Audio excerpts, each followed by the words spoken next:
Hello, hello. Welcome. It's been a while since I've been here.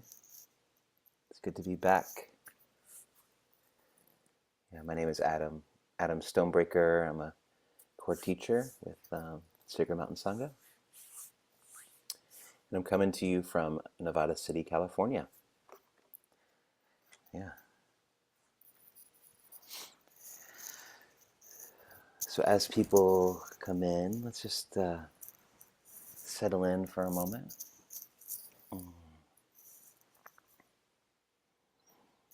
Let's give it a couple minutes.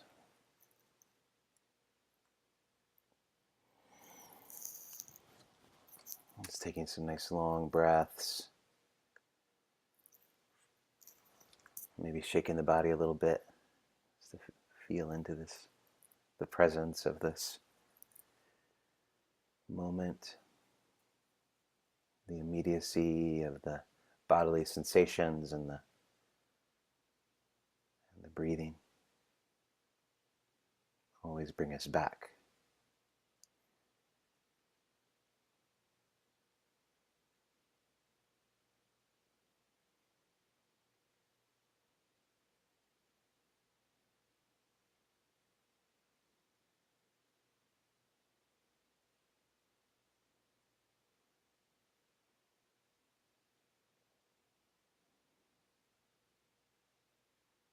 So body, breath, and then just feeling a sense of space around the body, front, sides, back.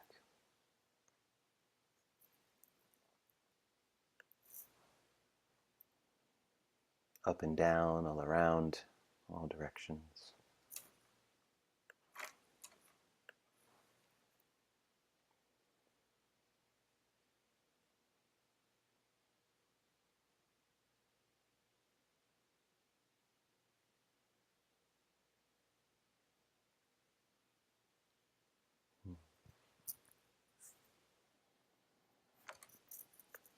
Good. Yeah. Let's take a few nice long breaths together. Nice long inhale and exhale. Make a little noise. Inhale. And a bit of a sigh. And inhale. And let it go.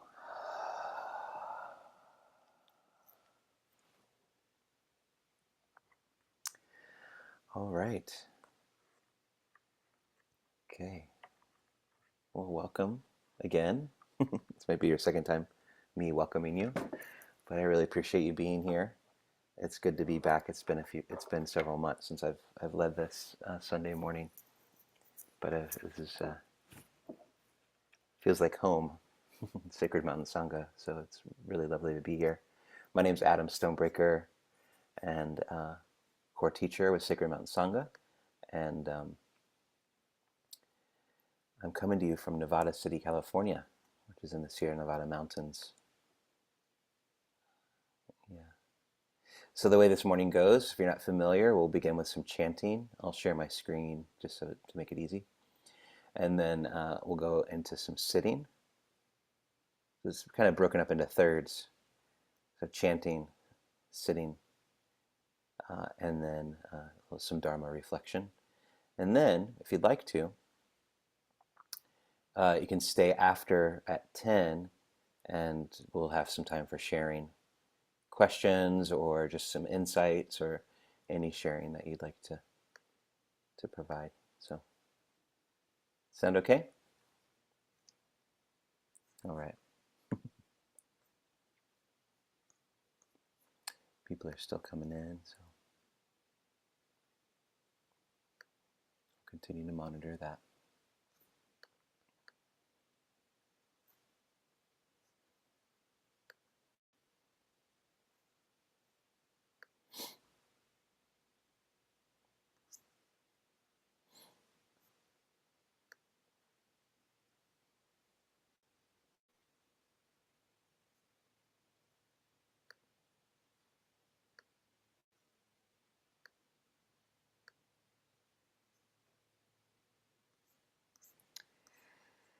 Okay, there it is. All right, so we'll start with the homage to the Buddha, honoring the Buddha, and then we'll do the refuges and precepts, which I like to do every morning.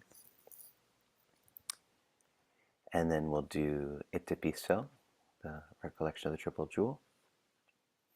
And then we'll see where we are timing-wise, but we might go ahead and do the Great Compassion Mantra after that. So, yeah. So just pausing here. Again, grounding.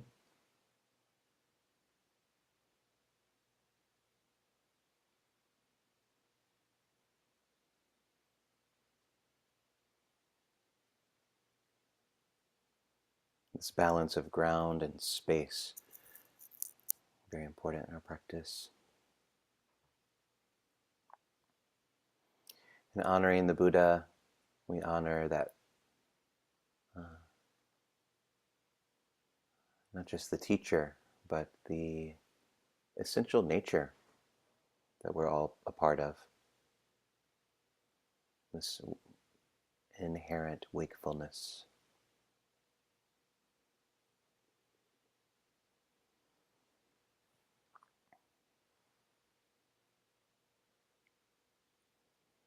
Let's exhale together and inhale.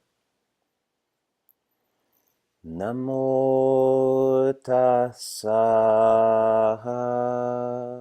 bhagavato arahato sama sambuddhassa. Namo tassa bhagavato arahato sama sambuddhassa.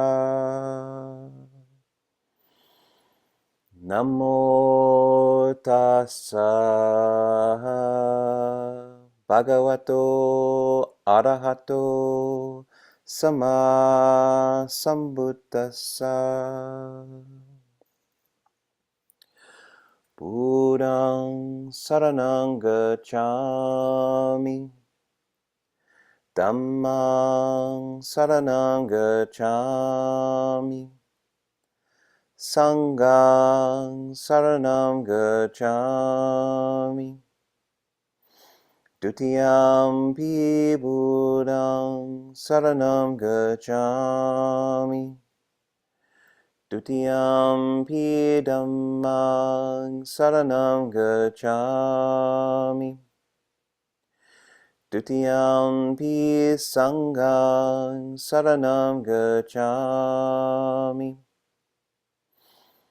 Tatiyampi Buddhaṃ saranam gacchāmi, Tatiyampi Dhammaṃ saranam gacchāmi, Tatiyampi Sanghaṃ saranam gacchāmi.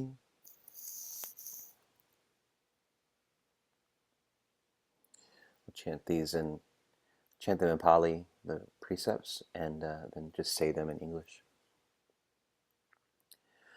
Pannatipatta vedamani sikkhapadang samadhiyami.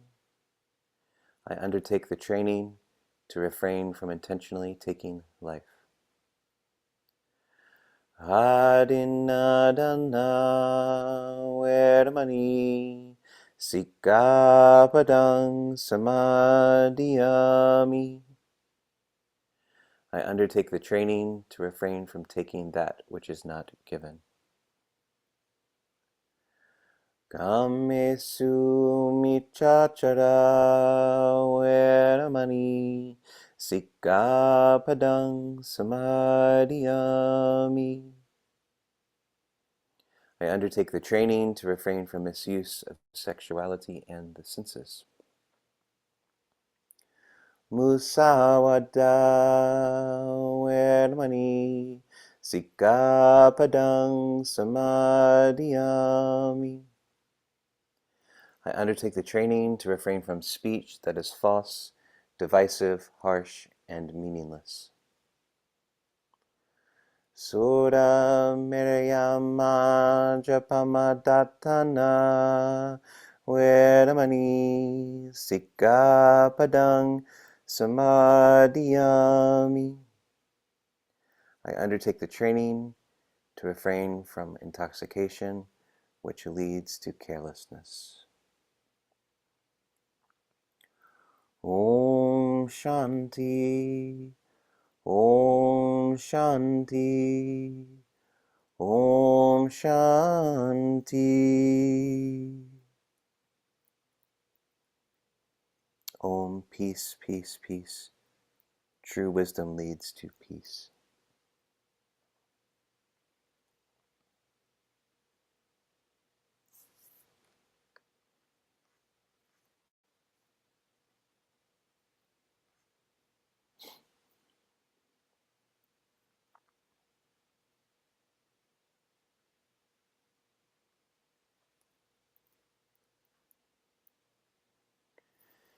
Itipiso bhagava arahang samma sambuddho vijja charana sampanno sugato lokavidu anuttaro bodhisattva sarati sata deva manusanang buddho bhagavan Tisvahakato Bhagavata Dhammo Sanditiko Akaliko Ehipasiko Opanahiko Pachatang Vedita Bohinu Iti Supatipano Bhagavato Sawakasango Ujupatipano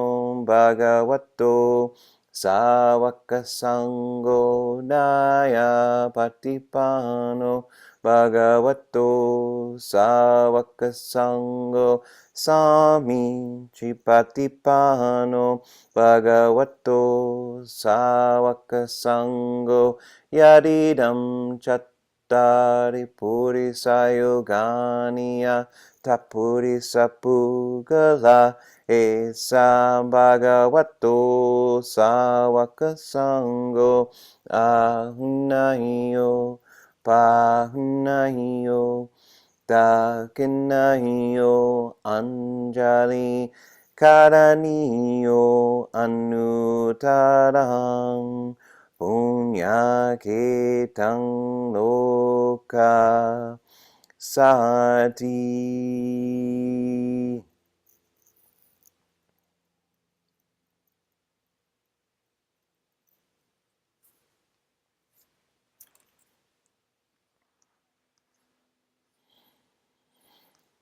Okay. Sorry for getting dizzy from my scrolling here. Go on to the Great Compassion mantra here.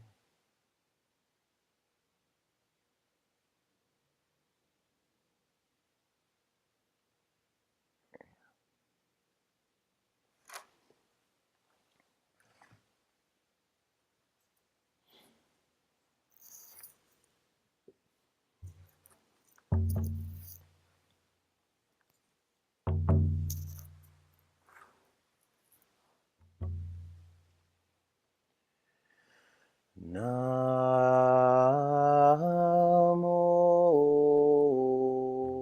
Dave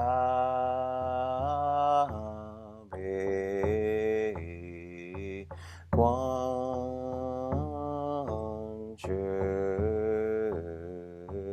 Yin Bu Sa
Namo Halla Danno Dolaye Namo Ariye Bolujiri Shambolaye Puti Sato Paye Moha Jaluni Jaye Nansa Panna Paye Surano Rashe Namo Shijiri Toimang Liye Polujiri Sherfula Lung Toban Namo Nola Ginger Shini Moha Samme Sappa To Shupang Asheryan Sappa Sado Namo Passado Namo Pachemo Patado Tajertanana Padushi Rujari Jaladi Moha Puti Sato Sappa Mola Mushi Rito Yun Juru Jinmang Duru Vashayedi Moha Vashayedi Tola Dilini Sherfolaye Jala Momo Pamola Mudiri Shi Shurno Allah Shanbola Shali Fashan Shay Hulu Mola Hulu Shiri Sola Shiri Sulu Putie Putoye Ye Mini Nola Ginger Diri Shiny No Payam Mono Sopa Shitoye Sopa Shitoye Sopa Shitoye Sherpanaye Sopa Nola Ginger Mola Nola Sopa Shiru Sangha Mujoye Sopa Moha Ashitoye Sopa Jajila Shitoye Sopa Bodum Mori Shitoye Paha Nola Ginger Panjelaye Sopa Boparishang Laye Sopa Namo Halla Danno Dolaye Namo Ye Polujiri Shambolaye Sopa Hanan Jidyandu Mandola Patoye Sopa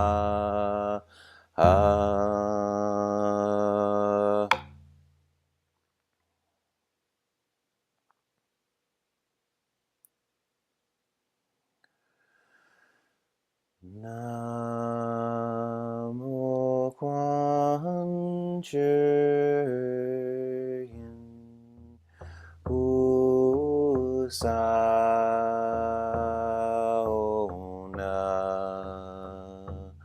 Mo Quan Yin Usa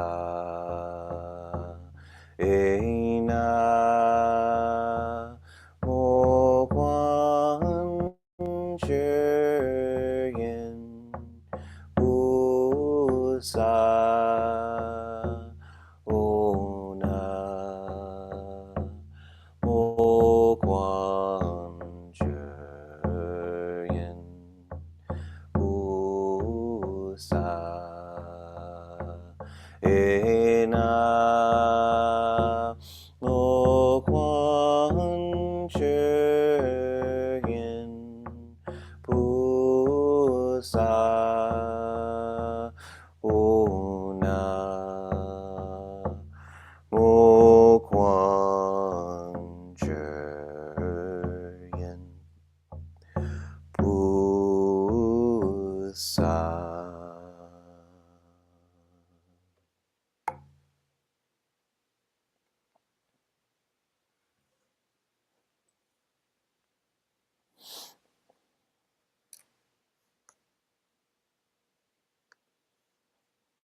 transitioning from sound into silence, movement into stillness.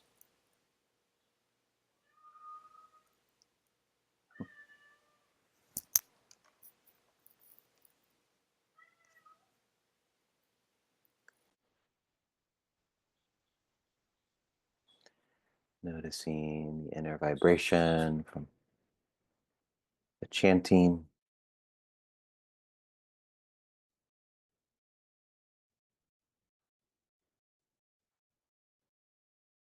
And just allowing that to move through the system, physical, energetic, mental, emotional, etheric.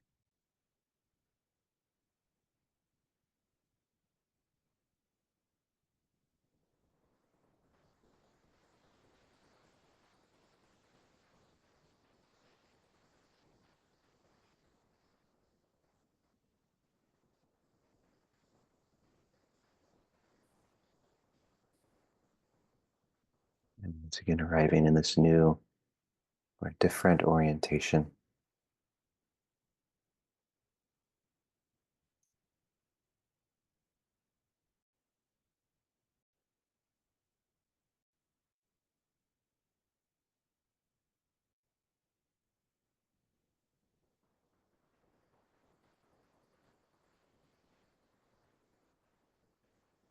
Making ourselves available to whatever arises here.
And then just aligning with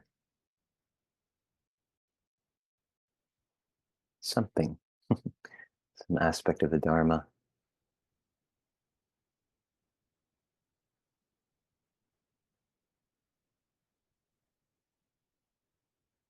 something that inspires or uplifts, not in a surface or material way, something that aligns intention,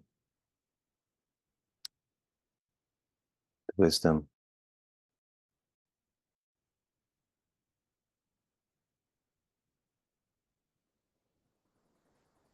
aspect of the path.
This idea of balancing groundedness and space, feeling a sense of rooting into the earth.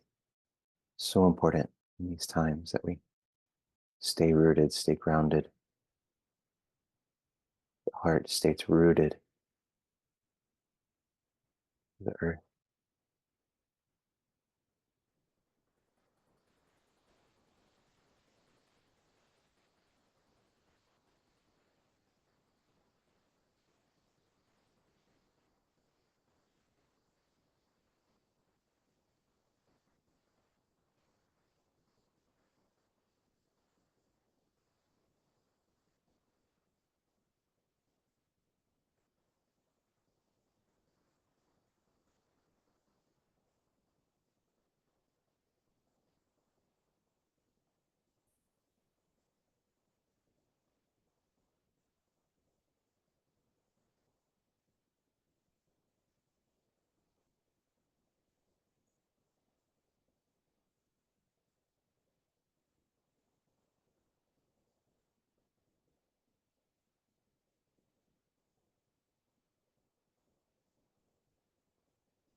It's like any tree, plant, rootedness, but then also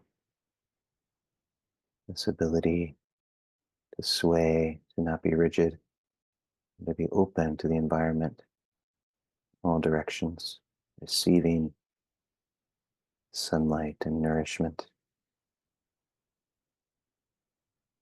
open and spacious.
for these last few minutes of our meditation together.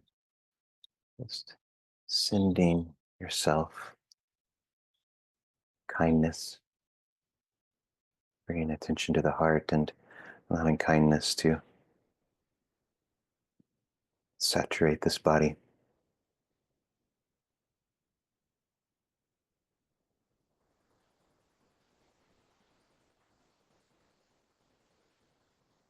Kindness toward this body, physical, mental, and emotional. Kindness to this history, this conditioning, this psychology.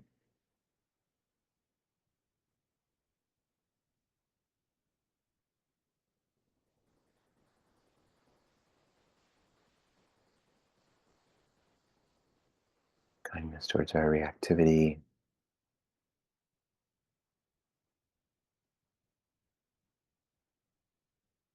and our unskillfulness.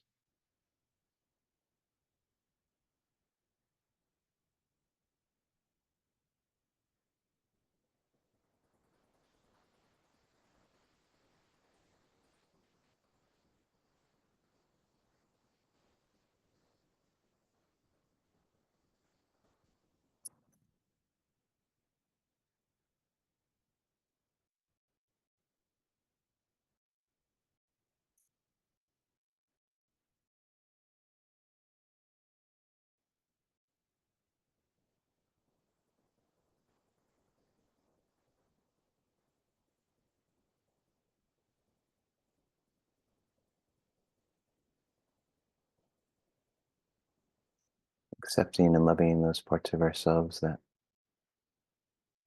may seem unacceptable at times.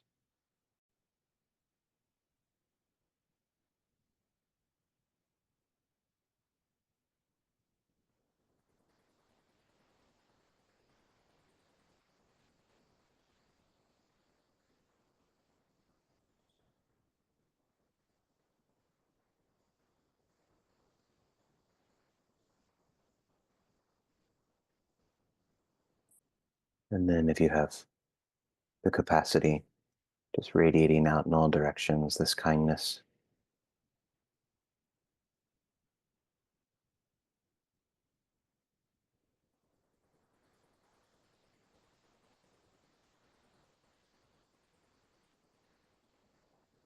To beings in particular or in general, to situations or perhaps to people that you know you're going to see today. Preemptive kindness.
Thank you all so much. Yeah, cat's extra whiny today, so she also likes to sing. It's hard to tell what she's doing. All right, so let's take a moment to stretch a bit.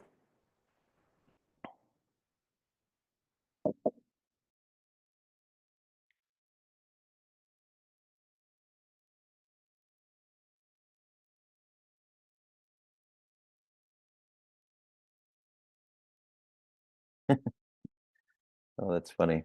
Your dog could hear the cat through the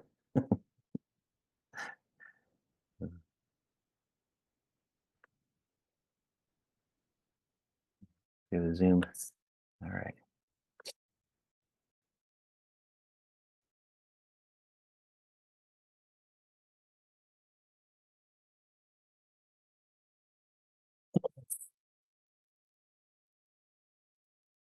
Okay, so just wanted to offer some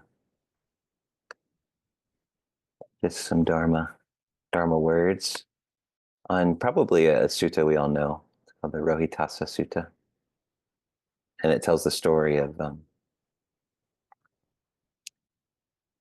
uh, this deva who comes and visits the Buddha, and I'm going to focus on one particular part of it, but I'll probably get through the whole sutta. We'll see. I usually go long, but I'll try to be good with time today.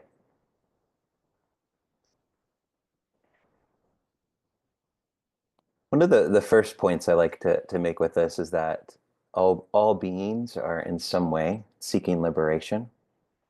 It may be difficult to look around the world and see that right now, but all beings are essentially trying to create freedom from suffering, safety, um, happiness, you could say. There's some really twisted ways that some people try to do that, but we could really say that this is the main driver in all of human behavior, really, is this deep desire to essentially survive.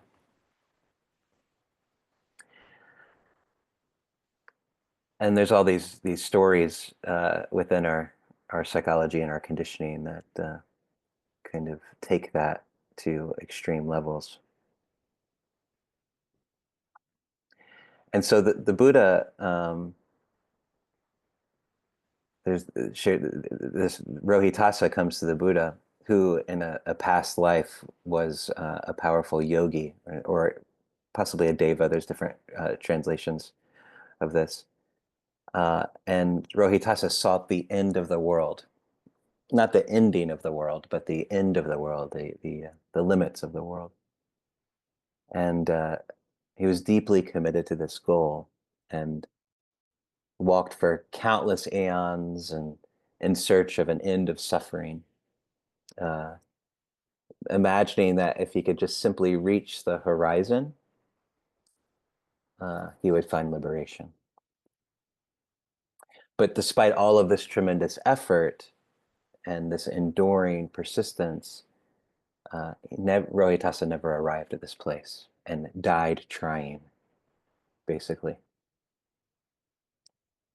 So I'll just read from the sutta. It says, on one occasion, the Blessed One was dwelling at Savati in Jeta's Grove, Anathapindika's park. Then, when the night had advanced, the young Deva, Rohitasa, a stunning beauty, illuminating the entire Jeta's Grove, approached the Blessed One, paid homage to the Blessed One, stood to one side, and said, is it possible, Bhante, by traveling to know, by traveling to know, see, or reach the end of the world, where one is not born, does not grow old and die, does not pass away and get reborn, where one can find freedom, release, etc. So what is he asking here? What is Rohitasa asking here? Can I get to the end of this challenging world that I live in and find freedom? Is there an end to this challenge? Is there an end to this world, this world with all of its snares and all of its suffering? Can I get to the end of that? Uh, Brian Lesage talks about this and uses the Wizard of Oz. Says, "Is there somewhere over the rainbow where dreams really do come true?" Which I really like. Is there a place where I can go where I'll have more of a sense of freedom in my life? Maybe your the current place where you're living just isn't working, and you could move to a different place, and that would be okay for a while, but then after you're there for a little bit, it gets a little bit. You start to notice uh, the wizard behind the curtain. You start to see behind the scenes, and it's not as nice, perhaps, as maybe you once thought it was when you were on the other side of the rainbow. Or if I find that relationship, I'll have a taste of freedom. Uh, does it really work that way? And we all know that it doesn't. But somehow there's this inner drive, that this this this inner voice that's always driving this sense that perhaps this new thing or this new place will provide this provide something where I can just relax and be okay for the rest of my life. We all kind of want that, including Rohitassa.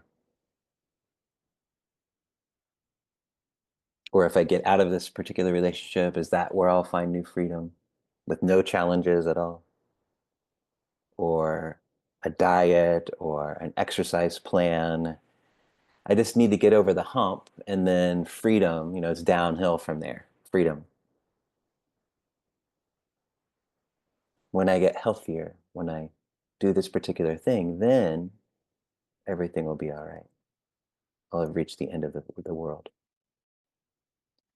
I think this is what Rohitasa is kind of asking here on a really practical terms. Can I find some place or situation where I will experience real freedom? I feel confined, and I want to find a place where I'm free.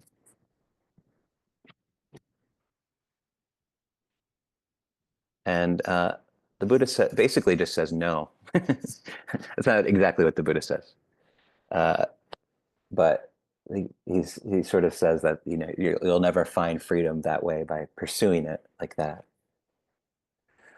And I just want to say that all of these things I mentioned, getting on a health plan or exercising, all of these things are really good. Or maybe there's a relationship you need to get out of, and some relationships do bring us a lot of freedom and help us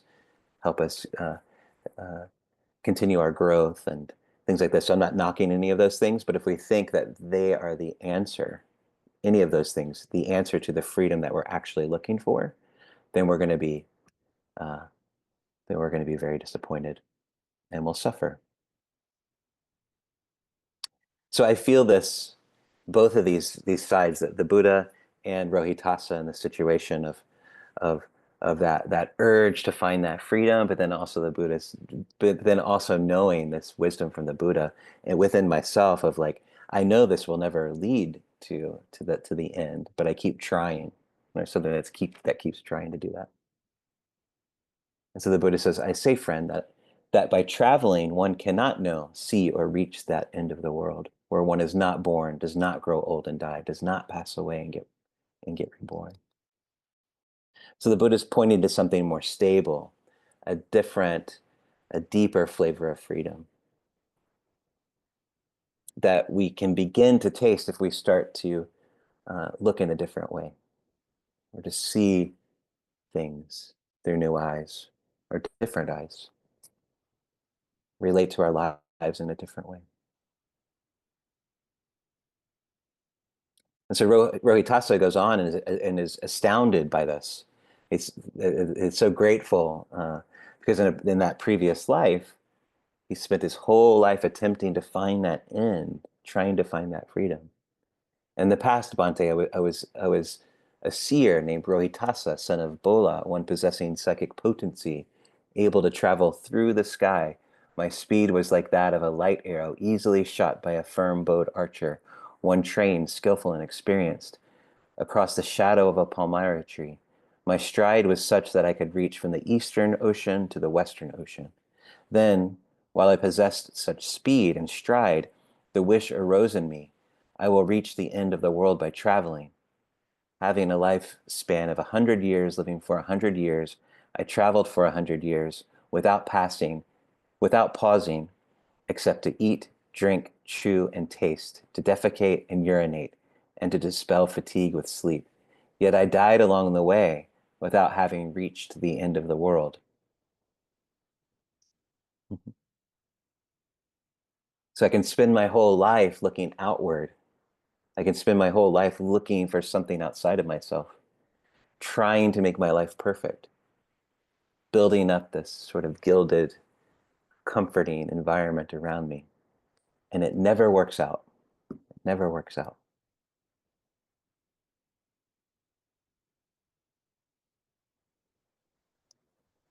And so again, the Buddha says, one cannot, by traveling, know or reach the end of the world where one is not born, does not grow old and die, does not pass away. And then the Buddha says this really strange thing. He says, friend, it is not possible to reach the end of the world by walking. Yet I say, without reaching the end of the world, there is no making an end of suffering.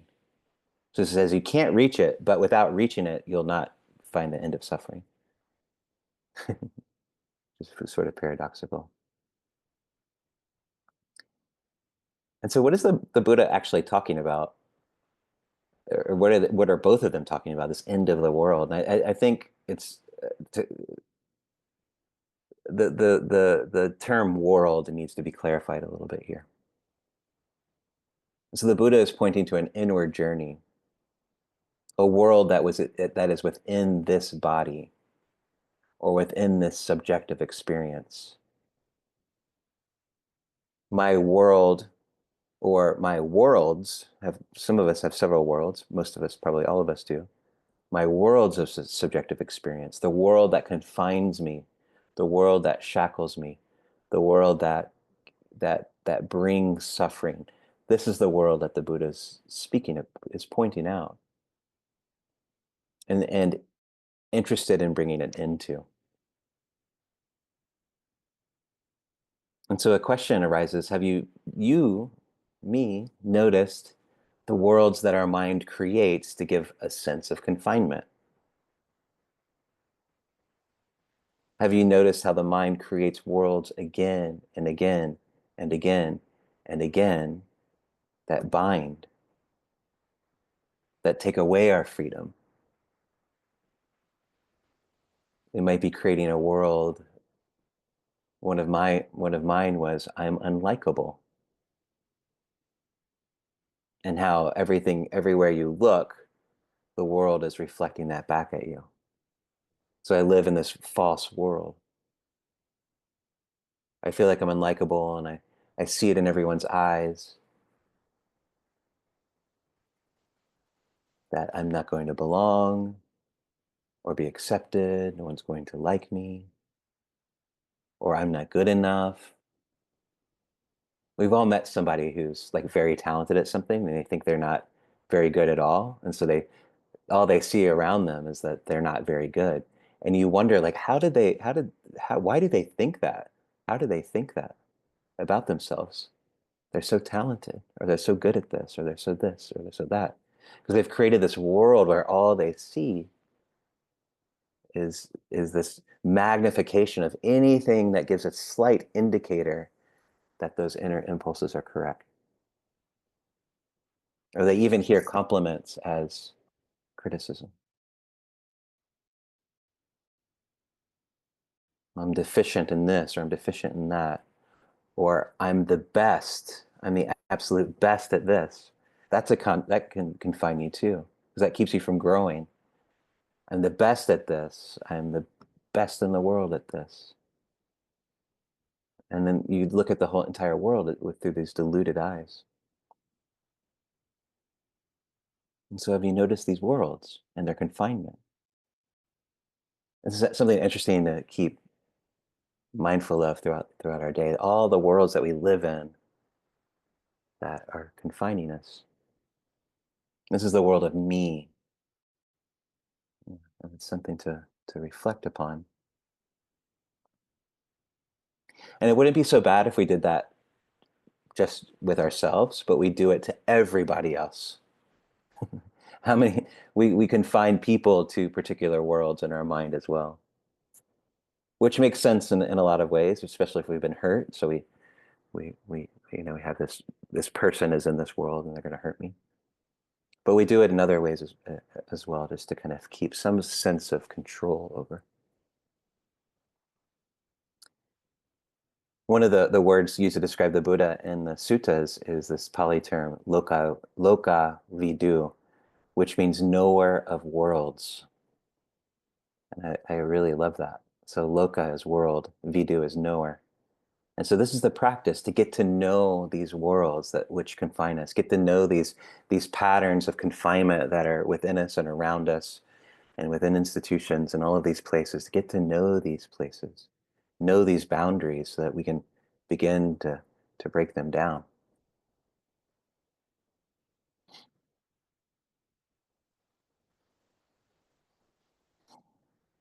And so the true path here is to turn inward.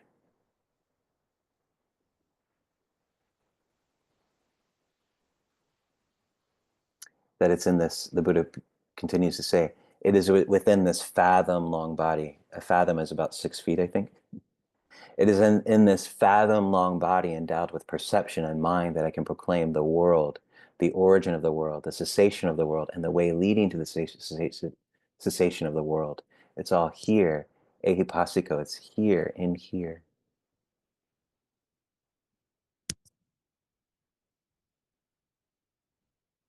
So Ajahn Mun says, the heart, when trained, knows no limitations. The true path is neither east nor west. It is in seeing clearly here and now.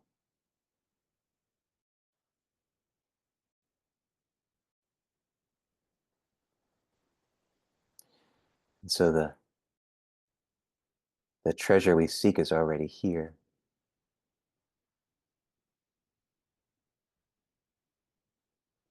This this end of the world is right here. The end of suffering is right here in this body, in this fathom long body. Because all is created by mind. And so we do our training, we work with the mind, we begin to see these limitations. We start uh, to, to, to, to break down a lot of these limitations, and then we start to suffer less and less and less and less and less and less and less. And then we allow people to be who they are, and we suffer less and less and less. And then they start to feel more comfortable around us, which are both conditions conducive for awakening and the ending of suffering.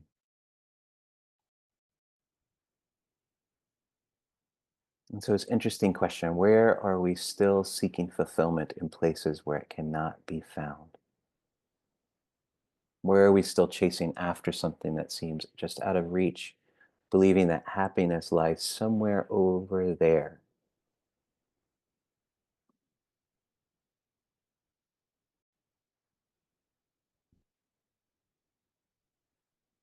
All right. Well, there's only 1 minute left. Oh, not anymore. So I have to end there officially, but feel free to stay on and we can talk about this a little longer. I want to thank you all so much for being here, and just a quick dedication of merit. Gratitude to all the teachers and all the teachings in their infinite forms. Gratitude to the lineages that we come from, and to the Buddha for deciding to teach. All the practitioners for keeping the practice going, and for being born in a time and place where we can be exposed to and practice the Dharma.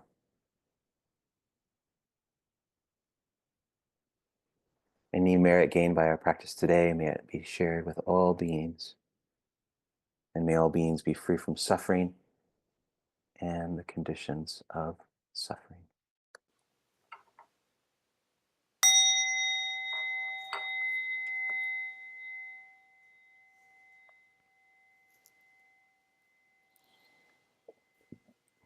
Thank you so much for joining. Lovely to see you. Hope to be back sooner.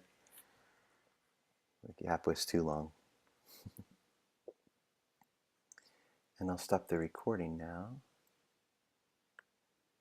And then if you'd like to stay, you don't have to stay the whole time.